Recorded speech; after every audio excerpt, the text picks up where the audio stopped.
So I was raped while on a bike ride. This was about 18 months ago.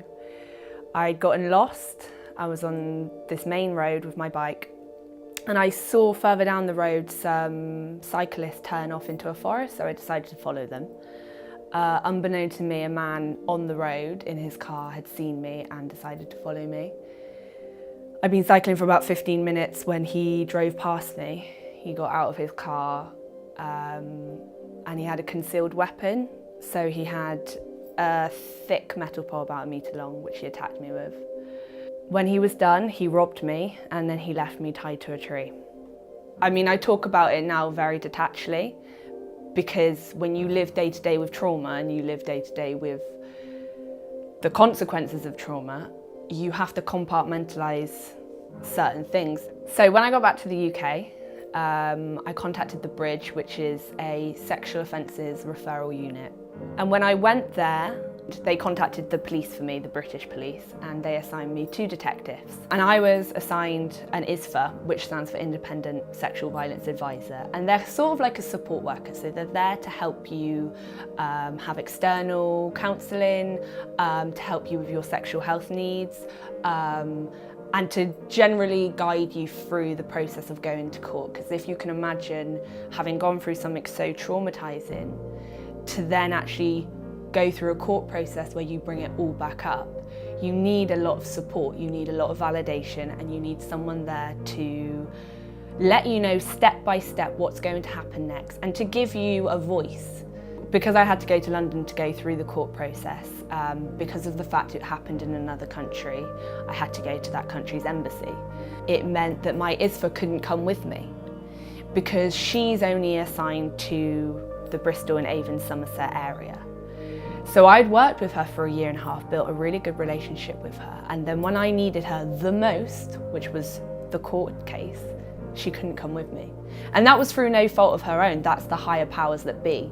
And that got me thinking about the fact that we have these amazing women's services in this country, and yet due to lack of investment, lack of funding, they're failing women left, right and centre.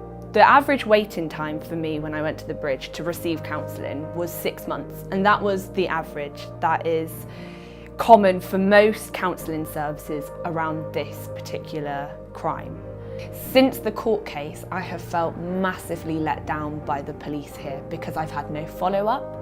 I've had no email, no text, no call, no voicemail, no letter, nothing to ask me how I'm doing, nothing to see how I'm getting on. Having not had any contact with the police, my way of finding out about the sentencing and about the verdict was actually through the newspapers.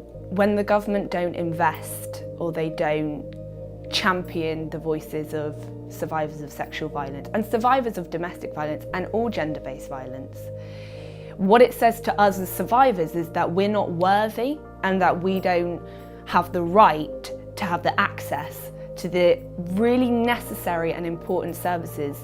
I think the way we view rape and the way we view sexual assault is that it's dirty and that it's shameful and it's sinful. And so that says to the survivor that you should feel all of those things. And so for me, a way to rise above that is to speak out about it, to start to have an open conversation about rape, because it needs to. We need to be educating young people and old people and every person on what rape is, the implications that it has, and the services that are there to provide support for those survivors. But to feel marginalised, to feel pushed out by society for something that wasn't my fault is so confusing and so infuriating. And that's why I want to speak out about my experience and show people that I am not ashamed of what happened. I'm still me, and if anything, I am more powerful and stronger than I've ever been, because I've taken something so negative and so evil and painful, and I've turned it into something that I really believe is important, and I really believe it's necessary in this world to speak about these issues that affect women. My name's Megan, and I'm a powerful woman. and I stand with any woman that's ever experienced sexual violence.